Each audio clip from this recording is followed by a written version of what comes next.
nous allons enchaîner sur une petite demi-heure et on va plutôt se concentrer sur la littérature de fantasy fantastique avec nos trois super auteurs, et on va plutôt voir avec eux leur parcours, et ils vont nous présenter plus spécifiquement un ou deux romans qu'ils veulent mettre en avant. Comme ça, on va pouvoir connaître un peu mieux leur univers.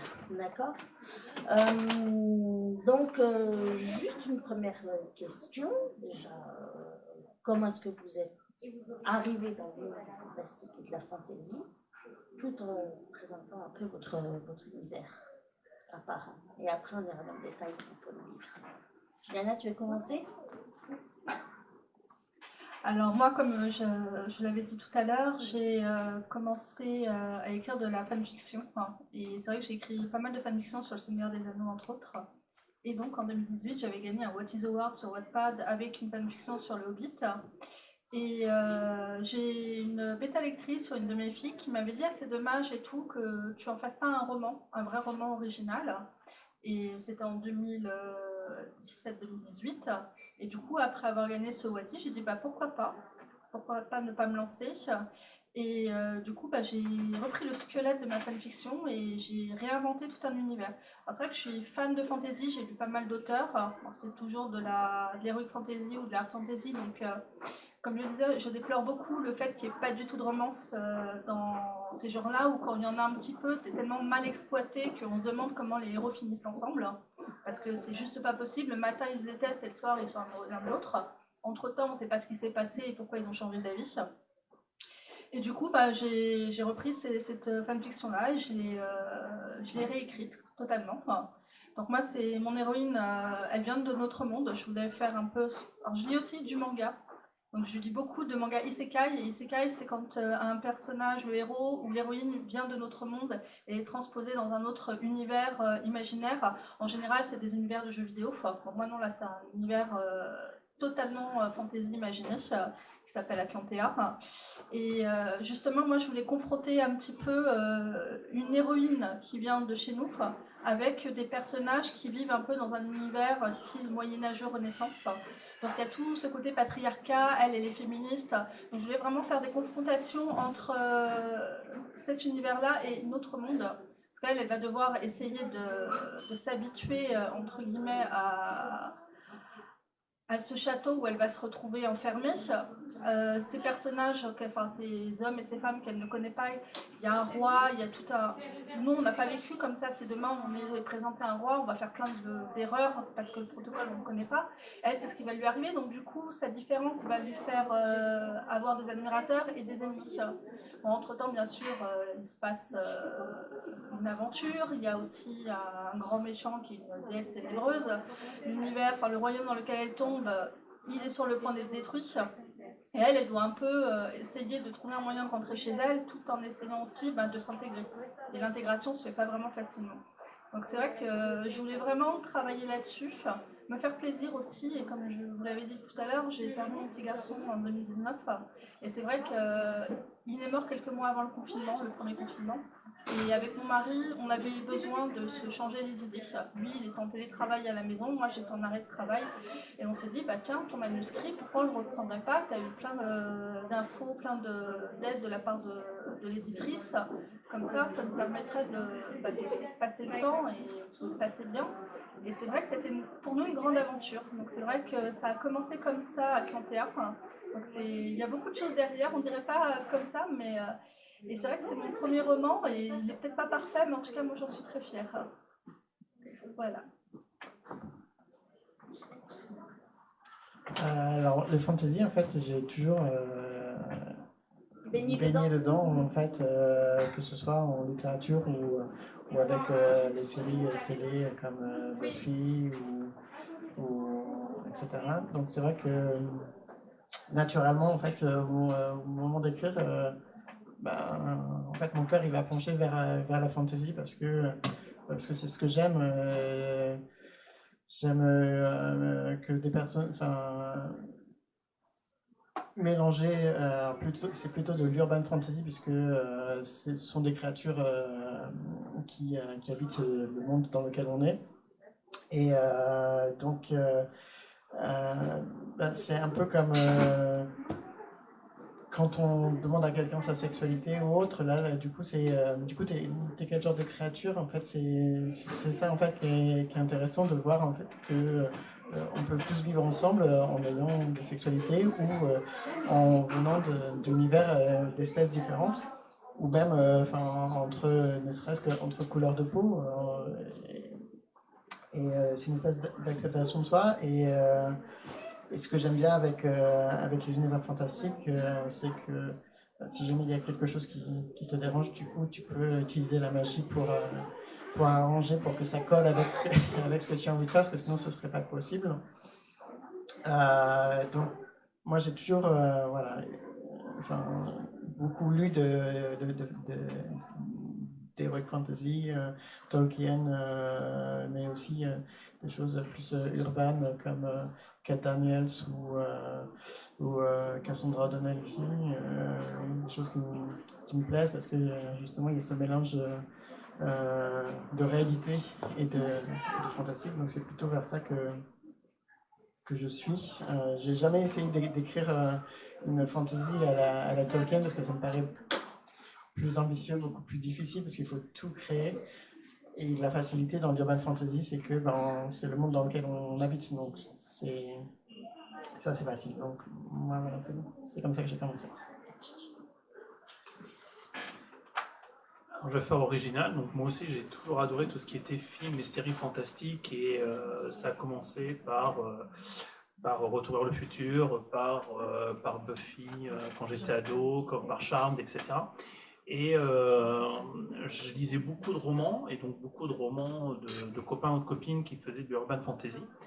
Et à un moment donné, voilà, comme je disais tout à l'heure, j'étais pas du tout la cible parce que la jeune fille de 18 à 25 ans, il y avait quelque chose qui allait pas avec moi. Et donc j'ai commencé à écrire un personnage qui était un fantôme et qui devait essayer de comprendre pourquoi il était devenu fantôme, pourquoi il part passer à l'au-delà. Et donc c'est comme ça que j'ai commencé avec Drake Carter. Et ça m'avait tellement plu que voilà, j'ai continué à écrire. Et j'avais envie de raconter des histoires d'un mec trentenaire, bien dans ses baskets, qui meurt totalement, un peu fortuitement, 14 étages, basculé dans le vide. Enfin, voilà, le jour de la Saint-Valentin, c'est sympa comme cadeau. Et donc voilà, j'avais vraiment envie de raconter ça, et de fil en aiguille, voilà, j'avais envie de raconter d'autres univers, aller dans le steampunk, aller un petit peu plus dans l'urban comédie policière avec Murder by Magic, où c'est un couple qui est déjà installé, qui un peu comme la version arabesque, ils se font un peu chier dans leur ville, et donc ils décident d'enquêter sur les morts, bien entendu, de façon surnaturelle. Voilà, quand ils sont dans un diner, il y a quelqu'un qui se fait exploser et il dit ah tiens, voilà, et pourquoi? Et donc ils vont essayer d'enquêter. Et voilà, j'avais envie de mélanger un petit peu tout ça, et c'est vrai que comme disait Sébastien, c'est tellement pratique de buter quelqu'un qui nous plaît pas, d'un claquement de doigts en disant voilà, celui-là c'est fait, j'en veux plus. Et voilà, et ça permet aussi d'imaginer des crimes. Enfin, moi dans Murder, j'imagine des crimes absolument rocambolesque en disant mais ça ne pourrait absolument pas se passer comme ça dans la vraie vie, mais justement je peux me permettre d'écrire ça, et ça me permet de faire vagabonder mon imagination. Très bien. Si vous le permettez, je vais lire quelque chose que j'adore, c'est le 4e de couve.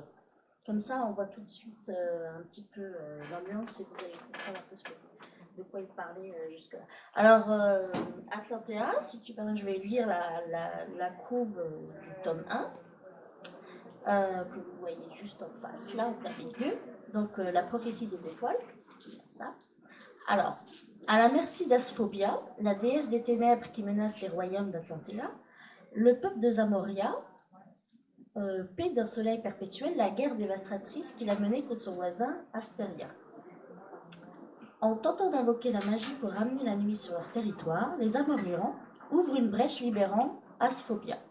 Dès lors, Zamoria est la proie des assauts répétés de cette entité maléfique contre laquelle Zélon de Théa, souverain bienveillant et opiniâtre, lutte avec acharnement pour protéger les siens. L'arrivée inopinée d'une curieuse inconnue, littéralement tombée du ciel, rappelle à Zélone une prophétie qu'il n'avait jamais prise au sérieux. Zélone ne peut s'empêcher de penser que l'apparition de cette jeune femme n'est pas étrangère au réveil d'Asphobia. Cerise, qui vient de notre monde, n'est pas au bout de ses surprises et devra museler son impertinence légendaire si elle veut survivre dans cet univers digne des romans qu'elle adore lire. Alors, vous concernant, si vous permettez, je vais plutôt prendre, parce qu'ils ont écrit à 4 mains, justement, c'était une théologie, une trilogie, j'ai oublié. Pour l'instant, c'est une boucologie, on ne sait pas quand est-ce qu'on va s'arrêter. Il n'y a pas de Pour l'instant, on est sur c'est le pas tome mal. 2. On va commencer J'aime par le tome 3. beaucoup, j'aime beaucoup. Alors, c'est les mystères fantastiques de Paris. Le premier tome s'appelle Le mystère du Mont Jourdain. Donc, 1889, Paris, la ville lumière et ses avenues arborées, ses boutiques graffinées, ses mondanités somptueuses, son effervescence urbaine, mais aussi sa criminalité surnaturelle sur laquelle l'ISF veille, avec, à son commandement, Louise de Staël et Paul de Chanel. L'une est un succube aristocrate au caractère bien trempé qui dévore la vie à pleines dents. Le second est un nécromancien dandy qui tourne de l'œil dès qu'il croise un cadavre. Leur point commun, le danger, le mystère et leur amour pour la jante masculine. Lorsqu'une série d'homicides s'abat sur la capitale, à quelques jours de l'inauguration de l'exposition universelle, les deux enquêteurs se démènent et remuent les terres pour dénicher ce maudit Mont Jourdain, quitte à se frotter d'un peu trop près à leurs ennemis à réveiller bien malgré eux de vieux démons. Donc, j'en viens, donc après, c'est résumé pour avoir une idée justement du monde et de l'environnement dans lequel vous avez mis vos personnages. C'est de vous demander quel est en fait le processus créatif quand on veut écrire quelque chose de fantastique, fantasy. Comment est-ce que vous avez un process spécifique, comment ça commence du début jusqu'à la fin, je ne sais pas, est-ce que vous mettez en place, je ne sais pas, pour chaque personnage, des grilles spécifiques, etc., etc. Qui veut commencer? Alors moi, concrètement, pour le coup, c'est un univers fantasy, donc j'ai tout imaginé. Donc pour moi, il était inconcevable d'écrire cette histoire sans avoir fait une carte géographique au préalable. Ça m'a pris bien 3-4 mois pour faire la carte, parce qu'il me fallait aussi des distances. Donc vraiment tous les emplacements, les distances, j'ai fait une vraie carte. J'en avais jamais fait de ma vie. J'ai dû faire je sais pas combien de brouillons avant d'arriver à la version définitive. Une fois que j'ai eu cette carte-là, il a fallu que je crée le lore, en fait, l'univers et ses mythes, sa religion et tout ce qu'elle est avec les dieux, les déesses, pour vraiment en fait comprendre aussi comment mes personnages pouvaient évoluer et penser. Ensuite, j'ai fait des fiches effectivement de chaque protagoniste et après personnages secondaires les plus importants. Et pour terminer, j'ai fait un synopsis. En fait, j'ai toute l'histoire, où je détaille toute l'histoire. Bon, ça pouvait changer entre temps, mais il me fallait déjà avoir vraiment tout préparé à l'avance pour savoir où j'allais mettre les pieds. Après, l'histoire, je la travaille énormément, mais dans ma tête. C'est-à-dire que je ne vais pas forcément prendre de notes. Je pars du principe que si ce que je pense un soir se désagrège le lendemain matin, c'est que c'était pas bon, c'était pas une bonne idée. Donc je travaille vraiment mes idées dans ma tête. Et une fois que j'ai ces idées-là, oui, effectivement, je vais reprendre des notes plus tard. Et après, je vais commencer l'écriture. En fait, pour moi, le plus important, c'était vraiment de créer l'univers en premier avec ces cartes, parce que pour les 2 tomes, il y a 2 cartes différentes, puisqu'il y a 2 royaumes différents. Donc c'était vraiment très important en fait, d'avoir tous ces détails-là, pour ne pas me tromper aussi, parce que les incohérences, après, si on ne sait plus, telle ville était au nord, et puis finalement, plus tard, on la retrouve à l'ouest ou au sud, c'est pas cohérent. Il fallait vraiment que je garde, même pour moi, une certaine cohérence, parce qu'il y a un peu de voyage et tout, donc c'est compliqué, mais quand on est vraiment à fond dedans, c'est assez jouissif entre guillemets de pouvoir en fait inventer tout ça. Et puis aussi inventer tout ce côté un peu religieux avec leurs croyances. Donc c'est vrai que c'était assez fun à faire et j'ai passé de bons moments à la conception en fait de l'écriture de cet univers-là. Petite question, entre l'idée originelle et on va dire la fin du manuscrit, quel est le délai à peu près? Du premier chat, Oui, euh, pour avoir une idée. je dirais qu'il m'a fallu pas loin de 6-7 mois. D'accord. Ouais. Le deuxième, ça a été plus rapide. Alors c'est vrai que j'en ai énormément parlé avec mon mari. On voulait savoir vraiment comment amener en fait le dénouement. Donc il y a des choix qui ont été pris et c'est vrai que ça nous a pris un peu moins de temps, mais on savait dès le départ en fait comment ça allait se terminer. Donc c'était plus simple. Mais c'est vrai qu'en général, il vaut mieux avoir le début, le milieu, la fin pour être certain.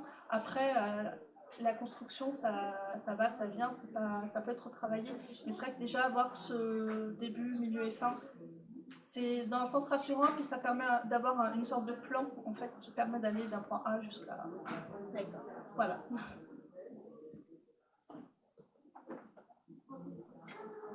Alors, pour les mystères, du coup, c'est différent parce que c'est un roman à deux, donc il a fallu qu'on se mette d'accord. Ça va être plus compliqué, oui, ça. C'est Sinon, alors sur les romans individuels, en fait, moi, et c'est ce que j'essaie un peu de faire avec les mystères, comme j'ai beaucoup d'imagination, en fait, j'ai créé déjà un synopsis le plus détaillé possible. Et ensuite, je découpe en parties en me disant ça va être dans le chapitre 1, 2, 3, etc. etc. Et lorsque je veux écrire quelque chose sur plusieurs tomes, je crée une fiche sur chaque personnage pour être sûr qu'il ne soit pas blond au premier tome et roux au deuxième ou quelque chose comme ça. Donc par cohérence, je fais une fiche d'identité sur chaque personnage principal et j'essaie de me tenir à ce que j'ai prévu, sinon en fait je suis capable d'écrire, si je laissais mon imagination, d'écrire 3 romans dans un seul. Et voilà, donc en fait j'ai besoin de structurer, sinon je pars dans n'importe quoi et voilà. Et en fait Thomas il est plus différent de travailler et donc par exemple pour le tome 2 des mystères, comme on écrit, chacun écrit, on dit pas moi j'écris le chapitre 1, toi t'écris le chapitre 2, en fait on écrit un peu à la suite, on a une Dropbox, et en fait il y en a un qui dit je travaille sur les mystères, donc l'autre ne peut pas travailler sur les mystères parce qu'on ne peut pas travailler en simultané, et donc écrit quelque chose, ensuite quand l'un termine, l'autre va redire ce qu'il a écrit en ajoutant sa patte et en poursuivant, en fait c'est un peu comme un jeu de construction petit à petit. Une petite question. Celui qui écrit, il laisse. Le deuxième arrive et relit. Est-ce qu'il a le droit de retoucher ce que l'autre a écrit? Oui. Et du coup, dans le tome 2, en fait, Thomas, par rapport au synopsis qu'on avait écrit, avait bougé énormément de choses. Donc moi, à chaque fois, je relisais le synopsis pour pouvoir relire. Et en fait, quand j'arrivais devant ce qu'il avait écrit, je me disais, mais ok. Et donc, je me retrouve avec ça et je dois recoller avec ça. Et je me disais, mais c'est juste pas possible. Donc, à chaque fois, je disais, là, en fait, je comprends pas, je sais pas ce que tu veux faire, est-ce que tu racontes autre chose que sur quoi on s'était mis d'accord, donc ça va pas le faire du tout. Dis-moi qu'est-ce qu'il faut que je fasse, parce que là, en fait, je suis dans une impasse. Du coup, je vais laisser prendre la suite. Donc, bien évidemment, j'ai rattrapé mes conneries après. Parce que voilà, donc Seb est très organisé comme garçon. Dans la vie, pareil, très organisé. Moi, j'ai un joli bordel organisé. Donc, ce qui fait que pour n'importe quel roman solo, notamment pour Murder, je sais qui a buté, pourquoi, comment et de quelle façon. Et donc ça, tout va bien. Mais donc, entre l'idée de départ et... Est-ce que c'est noté? Oui, moi j'ai tout noté. Moi, tout nettoyé là-dedans. J'ai un synopsis aussi détaillé. Parce que justement, je veux savoir comment a été tuée cette personne-là ou comment les personnes ont été tuées. Donc, et j'écris ce chapitre-là, bien avant le chapitre 1 ou le chapitre 2. Donc comme ça, moi, je sais quelles sont les informations que je gentiment distillé dans le Oui, roman. c'est plus une enquête policière. Voilà, là, aussi, c'est donc plus une enquête policière, c'est pour ça. voilà, Et la je fais à peu construction près est pareil différente. pour les comédies romantiques aussi, parce que je me dis, voilà, ils vont se mettre ensemble là, mais il faut aussi tout le background qui est derrière. Et pour les mystères, c'est vrai que on se met d'accord sur un synopsis. Je me suis dit, c'est super. Je fais, non, mais là, sur cette fin de chapitre, non. Non, il faut quelque chose où, ouais, il faut que ça pulse, faut que ça... Là, et donc je pars de mon délire, ouais, on va faire ça, etc. Et puis il y a une calèche qui arrive, qui le renverse. Et j'ai fait, bon, je vais bouffer. Et je finis le chapitre comme ça. Et ensuite, donc, il me dit, t'as fumé quoi, là? Je fais, mais rien, si, non, mais on s'est pas dit ça comme ça, et qu'est-ce que je fais, là? Je fais quoi? Non, mais tu fais ça comme ça. Il me fait, bah non, en fait, tu te démerdes. Et donc, je reprends le début du chapitre suivant pour essayer de recoller les morceaux. Et voilà, on a essayé de... Mais c'est vrai que c'est intéressant quand même quand on travaille de façon totalement différente. Lui, ça lui permet aussi de se laisser un peu... de se défaire un peu justement de son côté rigide au niveau du scénario, essayer de se laisser un peu plus part à la fantaisie, c'est ce qu'elle veut dire. Et moi, justement, ça m'a appris un petit peu à me structurer en me disant, alors c'était bien gentil, mais là, il va falloir restructurer le bazar, parce que là, on va partir sur 8 romans et c'est pas possible. Et de temps en temps, je rajoutais des choses en disant, mais ça, c'est pour le chapitre, ça pour le tome 3, c'est pour le tome suivant, donc il faut commencer à en parler, parce que sinon, ça va être compliqué. Et donc, effectivement, on essaie de raccrocher les wagons comme on peut, et non, c'est une gymnastique assez intéressante.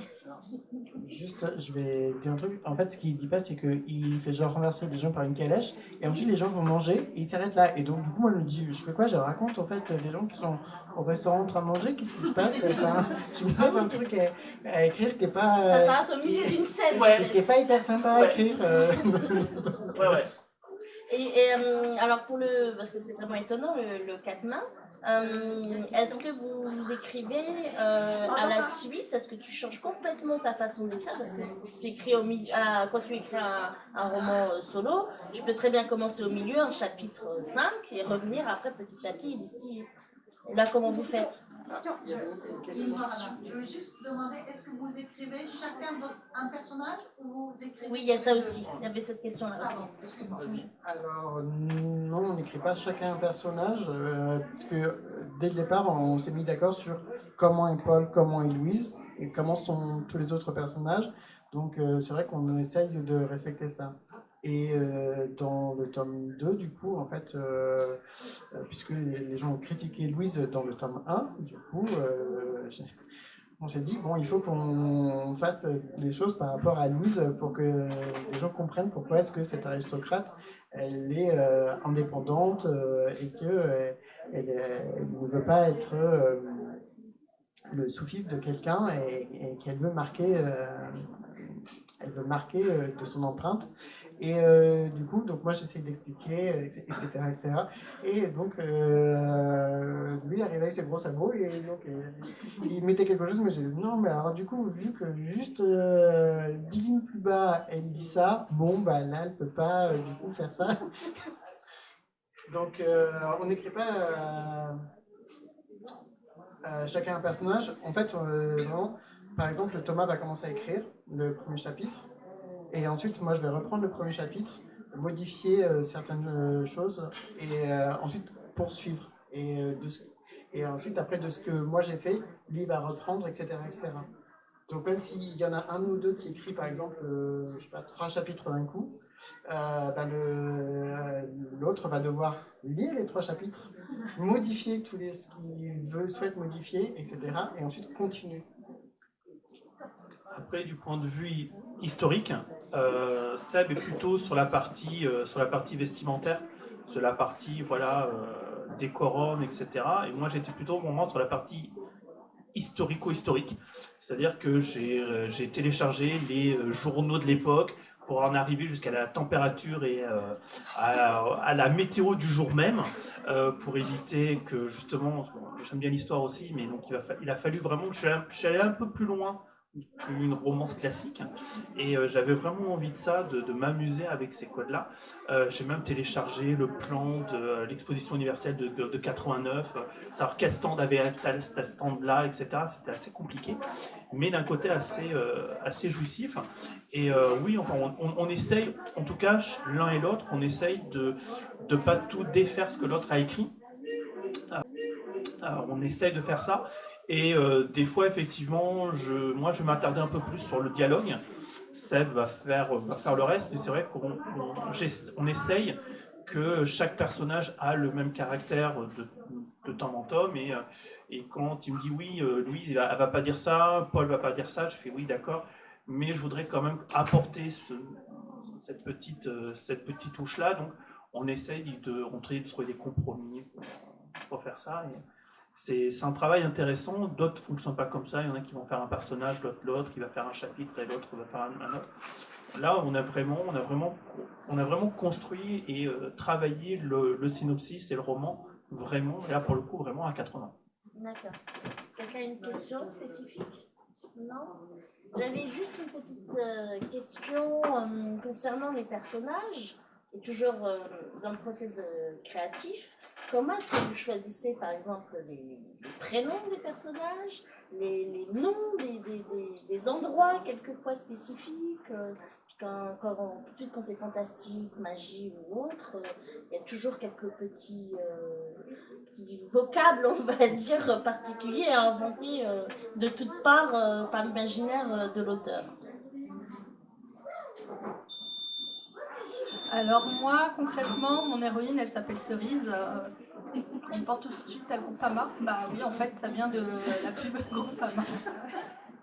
Et j'avais même été plus loin puisque j'avais écrit une parodie du Seigneur des Anneaux où il y avait deux élus qui débarquaient en Terre du Milieu qui s'appelaient Louis Kevin et Cindy Antoinette. Par rapport au pub à Péricube. Et c'est vrai que je voulais pas en fait quelque chose de trop ni original et ni trop sérieux. Après, pour les noms des personnages venant de mon univers imaginaire, je ne voulais pas reprendre les noms un peu de Tolkien justement parce que ça a été fait, utilisé. Donc là, j'ai fait appel à mon imagination tout simplement. Donc c'est par feeling aussi. S'il y a un prénom qui me plaisait bien, je le gardais. Sinon, bah, je le changeais. Par exemple, pour le royaume de Zamoria, ça vient d'une ville d'Espagne qui s'appelle Zamora. Parce que tous les ans, avec mon mari est portugais, donc on fait la route France-Portugal et on passe à côté de Zamora. Et à chaque fois, je me disais, ça ferait quand même un chouette nom de ville imaginaire. Sauf que je l'ai un peu changé pour le rendre un peu plus exotique. Et puis je voulais pas garder en fait le côté espagnol. Mais sinon oui, c'est le choix des noms, c'est jamais évident. Pareil, sur le moment en fait, dans ma tête c'est clair, c'est simple. J'invente mes prénoms, j'invente leur orthographe. Et j'ai eu quand même des retours de lecteurs qui me disaient ouais, mais il y a certains noms, on ne sait pas comment les prononcer. Je vais très bien prononcer les noms d'ailleurs. Mais après, je dis chacun fait comme il veut. Moi, ça m'est arrivé quand je disais Tolkien au début, la première fois que j'ai lu Le Seigneur des Anneaux, je prononçais comme je le lisais, alors qu'il y avait une prononciation typique et je ne le savais pas. Mais c'est vrai que qu'importe la façon dont on le prononce, même des noms anglais, ça nous arrive de le prononcer dans notre tête en français, c'est pas dramatique. C'est vrai que ça gêne quand même parfois les lecteurs qui disent ah, j'ai eu du mal et tout, quand j'ai lu les noms sur le résumé, ça m'a fait peur. Bah oui, c'est de la fantaisie, donc c'est vrai que c'est avec les trémas, oui, parce qu'il y a toujours des trémas. Et c'est vrai que quand on ne connaît pas même, parce que le tréma, par exemple à Atlantea, il y a un tréma, le A doit être prononcé chat. Et comme dans n'importe quel mot orthographié français, quand il y a un tréma, on prononce la lettre où il y a le tréma. Et c'est vrai que beaucoup ne savent pas, donc des fois c'est compliqué de dire comment on va le prononcer. Après, comme je dis, vous prononcez comme vous voulez, là-dessus, il n'y a pas, chacun fait comme il veut. Donc voilà un peu pour les noms.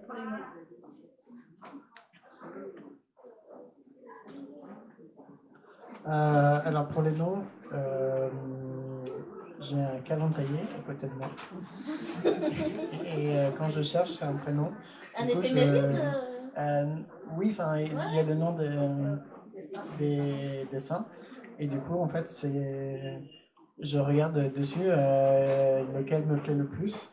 Alors, bah, forcément, c'est sur le mois où j'écris que je pioche. Donc, Pourquoi pas? donc, J'en ai jamais entendu, mais pourquoi pas? après, pour par exemple Fantôme autre contrariété, il y a un prénom que j'ai déjà utilisé dans une autre saga qui est Agnès, parce que du coup j'aime beaucoup ce prénom. Et du coup, Agnès Price, c'était le nom de l'héroïne de ma première saga fantastique. Et donc on retrouve une Agnès qui est la meilleure amie de Kurt. Et voilà. Mais T'as écrit aussi pas mal de. T'as écrit sur, on va dire, un univers plutôt scandinave aussi. oui, alors du coup, mon calendrier, c'est un calendrier suédois. Alors, pour la petite histoire, en fait, il y a un personnage pour enfants qui s'appelle Bamse, qui est un ours qui est très fort. Et en fait, du coup, c'est le calendrier, tous les ans, j'ai le calendrier de Bamse qui me sert de référence au niveau des prénoms. Ensuite, pour les lieux, ce sont des lieux en fait que je connais, que j'ai envie de faire aussi découvrir aux lecteurs. Donc, c'est vrai que la plupart de mes romans se passent en Suède. Et ça, on a une suédoise ici en tant que. J'ai rigolé parce que j'ai lu Bactélios, un des personnages. Et ça fait vraiment pépère pour moi. Et en fait, voilà, ce sont des choses que j'avais envie de faire découvrir. Et sur les mystères fantastiques de Paris, du coup, là, on s'est mis d'accord avec Thomas pour avoir des noms plutôt à consonance française. Parce que C'est un franchouillard.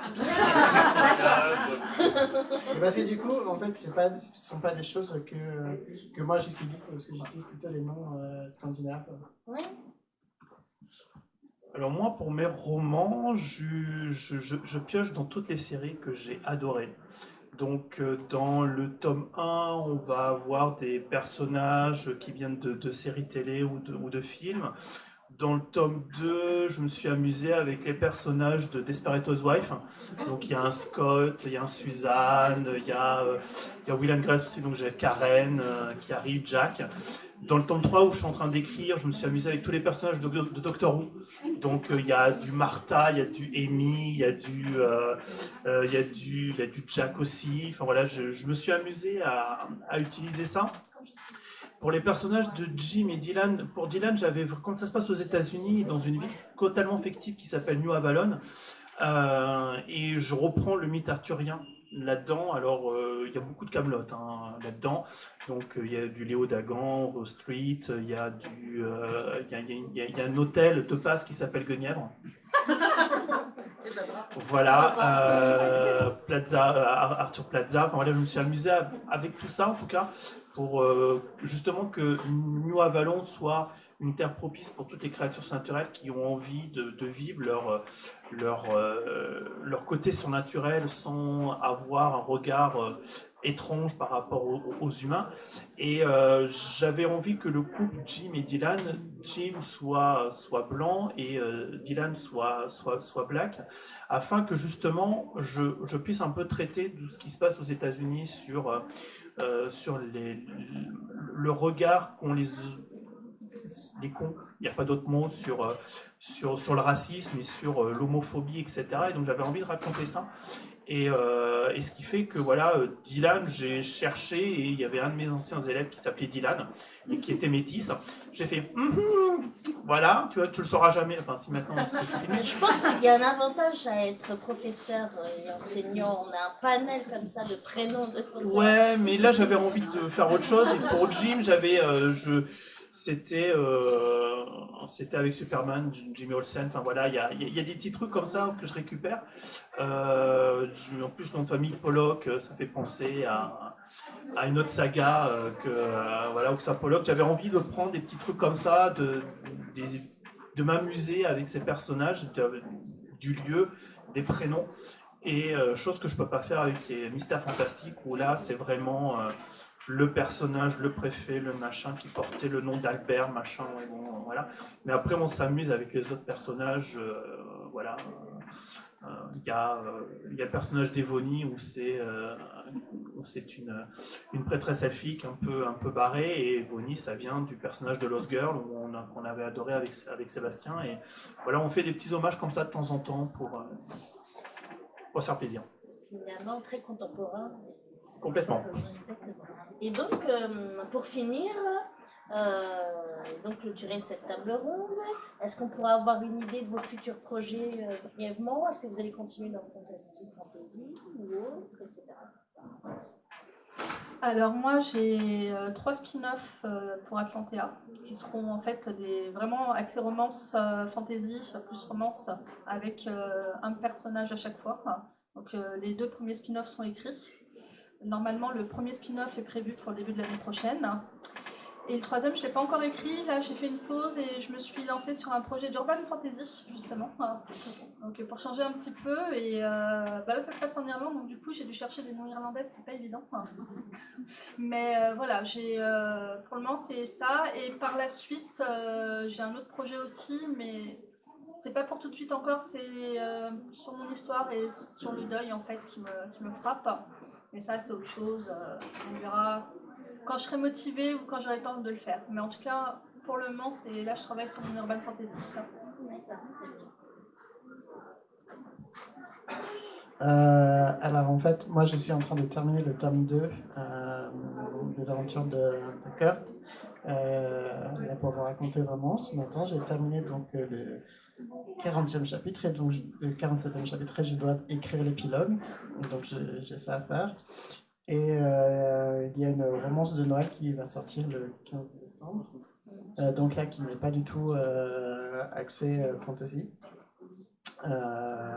C'est quelque chose d'un peu un téléfilm de Noël, etc. Donc il raconte l'histoire de quelqu'un qui voulait pimenter sa vie sexuelle et il trouve une espèce de liste à faire pour pimenter les jours qu'il y a à faire avant Noël. Et donc le premier truc à faire, c'est de se cacher dans une chaussette de Noël géante et être nu à l'intérieur et surprendre du coup son partenaire. Donc voilà, et sauf que du coup le personnage attend son compagnon et en fait son compagnon va arriver avec quelqu'un d'autre dans l'appartement.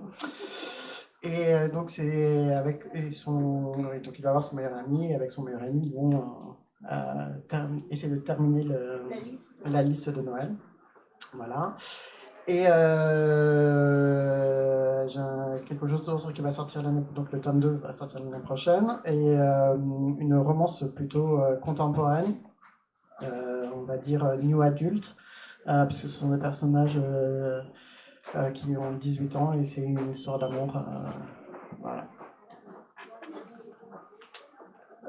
Pour moi, 2023, Juno Publishing va republier tous les Drake Carter qui étaient chez J'ai Lu, chez Site Press. Donc j'en ai un tous les 3 mois à peu près. Et en 2024, il y aura les 2 tomes inédits que j'avais dans l'ordinateur et qui n'a jamais été publié. Donc ça, Drake Carter, voilà. Il y a le tome 3 de Murder by Magic qui va s'appeler À la vie, à la mort. Et ça va être une réunion d'anciens élèves qui va mal se passer. Voilà, je suis à une scène où le premier meurtre va arriver. Et on va découvrir un petit peu plus tout ce qui s'est passé chez Jim et chez Dylan, pourquoi ils ont fui Boston le 4 juillet, et pourquoi sa tante qu'au départ Jim ne connaissait pas, lui a tout légué. Voilà, on va en prendre un petit peu plus. Voilà, une romance de Noël pour l'année prochaine et le tome 3 des Mystères Fantastiques où on va commencer à mettre un peu en place un peu l'histoire dès qu'on aura 5 minutes et essayer de voir. On sait déjà où la scène finale va se passer. Donc ça, je le sais. Ce que je dis, ça sera là. Voilà, parce que comme ça se passe dans Paris quand on déambule, c'était non, là. Voilà, donc on sait déjà où ça va se passer. Maintenant, l'histoire, il va falloir trouver, mais on a quelques idées. Et voilà, plus, à mon avis, une autre comédie romantique qui me trotte dans la tête dans le milieu du drag. Voilà, rien à voir avec Drag Race, j'avais commencé à l'écrire bien avant, parce que je suis fan de RuPaul aussi, et voilà, où c'est justement quelqu'un qui va vouloir faire un reportage dans le monde du drag, et il va s'apercevoir qu'il y a son ex qui est là et qui n'a pas envie du tout de le retrouver, et donc il va se prendre la peau d'un candidat